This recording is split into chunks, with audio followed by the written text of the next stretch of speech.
Welcome to the Cotton Club Radio. I'm your host, Jacob Cotton. I got another one, family. I got another one and another one. I want to talk about a subject today that's plaguing the entire country right now. So I want to call this one the art of the racial double standard. And the reason why I call it the art of the racial double standard is because this country has been founded on double standard. I want to take it to the original Constitution where it says, "We the people." Understand that when this article was written, there were 3 million black people in bondage, enslaved in this country. That's a double standard, okay? And that's a hypocrisy. So the racial double standard is the hypocrisy. A racial double standard is when a code or policy favors one group over another. And living in this country, no matter what era you talk about, either you talk about the chattel slavery era, or you talk about the Reconstruction era, or if you talk about the prisoner leasing era, the Black Code era into the Jim Crow era, there has always been a code or policy that favored one group over the other. So it's not, unreasonable to assume that these unfair advantages play in our judicial system. So that's why when I'm looking at these particular cases that involve a white or black person, I don't look at it from a post-racial perspective, because that's not it. We're not there yet. And anyone claiming to be there is lying. Because the truth is, we haven't solved the racism problem. That's the reality. Yeah, we have people in outer space. We have people, in the Guinness Book of World Records, breaking records. We have the fastest man on the planet. We have the strongest man on the planet, the strongest woman on the planet. But we haven't figured out this race issue. We haven't figured out how to solve racism. So, we have to look at that. But I'm not one of those individuals who look at things from a hyper racial perspective neither, because that is a downside. That doesn't help you neither. So you have to be able to keep your perspective balanced. You have to be able to see things with a clear perspective and be dialectical, meaning see things from both sides. So I bring all of that. I accumulate all of that when I'm analyzing these situations. But we are living in America, so we can't take away the racial element. It's there. It's always been there. It hasn't left. Black people are still a minority in this country. White people are still a majority. And racism is still alive and well. White supremacy is still alive and well. Now, I understand that a lot of people have migrated here and have reaped all the benefits of the civil rights movement. So, while, many black people who have been here and fought and died to preserve a position in this country that's not inferior, many people have came here and gathered all the benefits of that. So they don't see things from a white-black perspective. Many of them might see things from a immigrant perspective, which, is okay. For an example, I'm going to use war. See, there is beginning, middle, and end of war. So the beginning of war may be more brutal. The brutality may cease. It may still be very high, but the end of war, normally the brutality begins to decrease. So you take a soldier who entered the war in its earlier stages, he may have a different depiction of the war. Whereas you have a soldier who comes into the war and at the ending stages, his depiction of the war may not be the same. And I feel like when it comes to that perspective of racism and white supremacy, those who come from these lands over here may have a total different perspective about it, because their forebears have fought this system and died here in this soil for multiple generations, trying to right the wrongs that this country has caused. So then you have people who have been here for 1 or 2 generations, and their forebears come from a foreign land, so they don't necessarily have, that understanding of generational curses and generational fighting. You understand? They may not have that same perspective. But I want to talk about this art of the double standard. And the reason why I use art is because art is creativity. And I feel like these people are getting more creative with ways to create these double standards. I want to give another example. I use the Trayvon Martin, George Zimmerman situation with the stand your ground. Because I feel like these people are just painting a picture of deception as they go, right? Because I don't see how one can be applicable when the other one can't, right? So George Zimmerman follows Trayvon Martin, harasses him, unlawfully stalks him. And when he encounters Trayvon Martin, who is a 17-year-old young man going home from the convenience store, who notices this creepy white dude following him for blocks upon blocks, and even tries to avoid him by changing his normal walking path. He tried to go a different route to see if this guy was going to follow him. And lo and behold, the guy follows him and then corners him. And Trayvon Martin has no other option but to defend himself. And George Zimmerman kills Trayvon Martin, and he claims self-defense. And the court said that was okay. The court said, okay, yeah, George Zimmerman he was in fear of his life, and his life was being threatened by a 17-year-old Trayvon Martin, and he was well within his rights to kill Trayvon Martin. That's creativity. Some would call that "I'm white and I say so." But that's artistry. The way that they flip that and twist that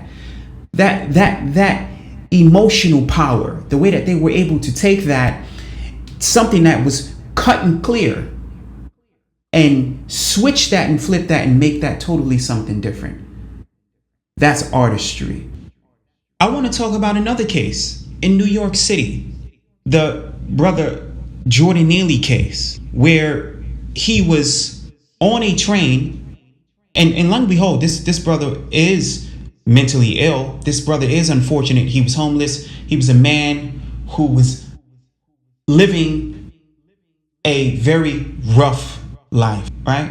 And he was on a train causing ruckus. As everyone in New York knows, when you're riding the train, you get individuals from all walks of life, black, purple, green, all of them causing ruckus, many of them asking for money, etc. This is, when you're living in New York, this is a normal thing. Jordan Neely didn't do anything that 100 people that day didn't do.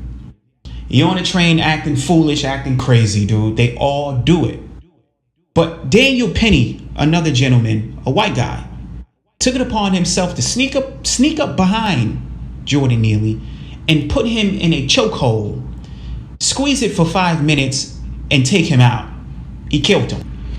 And lo and behold, you guessed it, he claimed self-defense as well. And the law said that what he did was acceptable. Even though Jordan Neely did not attack him. He didn't attack anyone. But somehow, Daniel Penny was able to claim self-defense. The artistry, the creativity, the power of expression that this hypocrisy is able to do, So this is what I'm talking about. These are the double standards that we're living with in 2025. Before I move on and break down this other case,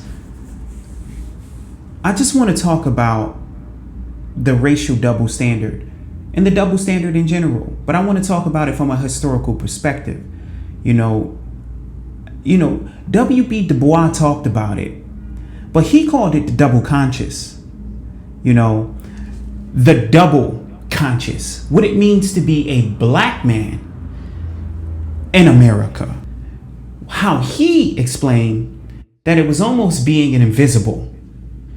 It was almost like wearing some kind of cloak where you had to hide and suppress who you truly were in order to be accepted and sit in the same room with those in a dominant society? How do I deal with internally being a black man in a white society?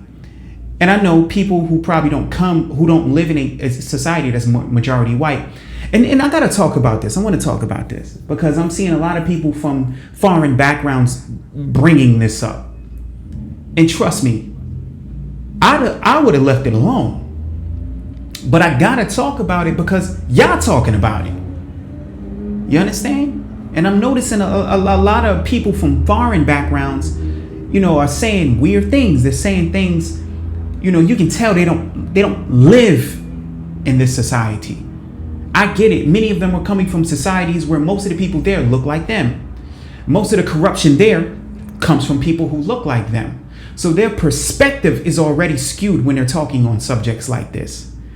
You don't understand that where you come from, people who look like you are the majority. You understand? So your form of institutionalized racism is going to be different because it probably doesn't exist in the same form where you come from. You understand? Where you come from, those in elite positions look like you.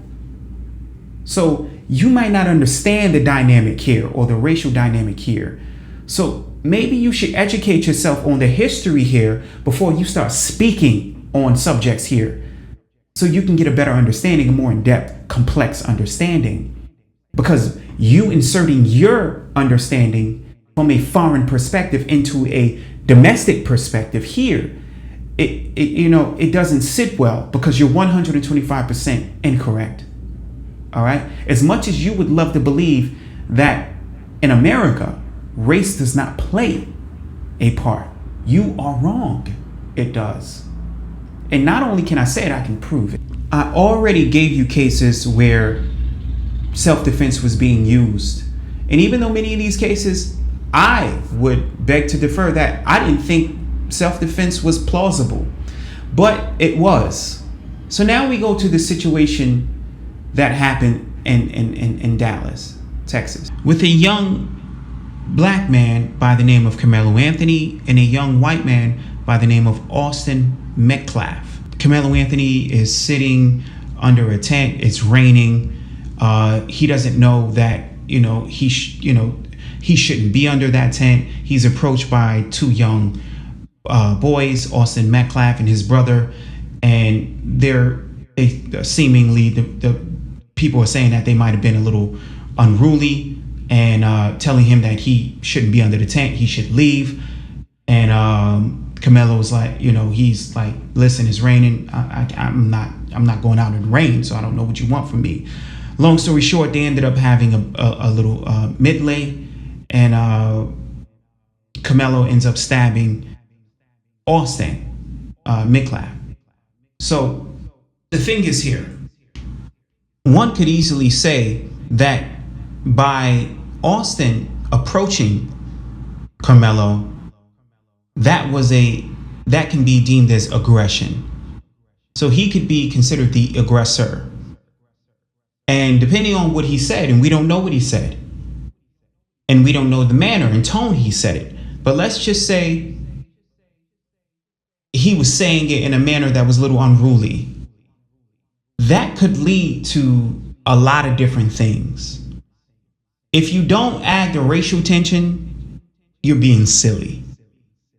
We're living in it, and this is the problem that I'm having with people who are analyzing this situation without the racial element to it. Because if you take out the racial element from this, you're not going to understand it. It's not going to make any sense. It's going to be out of context. It's not going to apply. You're not going to get you're not going to understand the nuances of what could have happened. Because everyone knows that this country went through a segregation period, 100 and some odd years of lynching black folk, segregation, Jim Crow. If you haven't, been alive for the last 20 to 30 years and you don't know what this is, let me educate you. Jim Crow segregation was America's apartheid. In this period in time, black people were being hunted and assaulted on a daily basis. Depending on where you were, if you were in what they call a sundown town, which is a town where black people are not allowed, you may not even make it in that town, right? You could get lynched, killed, just for being black. White folk were instrumental in trying to maintain control of black people. You understand? Because anyone who understands white supremacy is about control. Let me just say this. The religion of white supremacy is about control. So if you look at slavery, it was about physical control. If you look at Reconstruction to Jim Crow, it was about economic, social control. If you look about modern day, it's about media, controlling the media so they can control the narrative. It's always been about control. So if you tell a black man that he has to get up out of a seat and move elsewhere, that's already a control mechanism. And I'm going to keep it funky with you. I'm going to keep it funky, family. That alone can end bad. See, a lot of people don't understand, especially people who are outside the culture, who don't come from a black American perspective. They don't understand, the PTSD that runs deep, into the social fabric of our community. You start saying things like, get up out your seat and move, and, you don't belong here. That starts, creating, ancestral memory. You understand? Especially if you white. Should I say it? Especially if you white. If you start telling a black person they need to move and you need to get up out of here and you shouldn't be here, that's not going to warrant the response that you think you're going to get.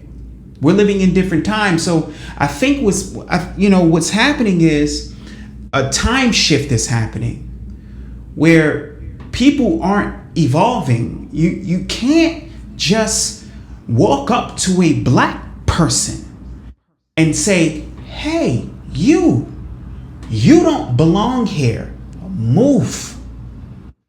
That's not going to work in 2025. It may have worked in 1960, 1962.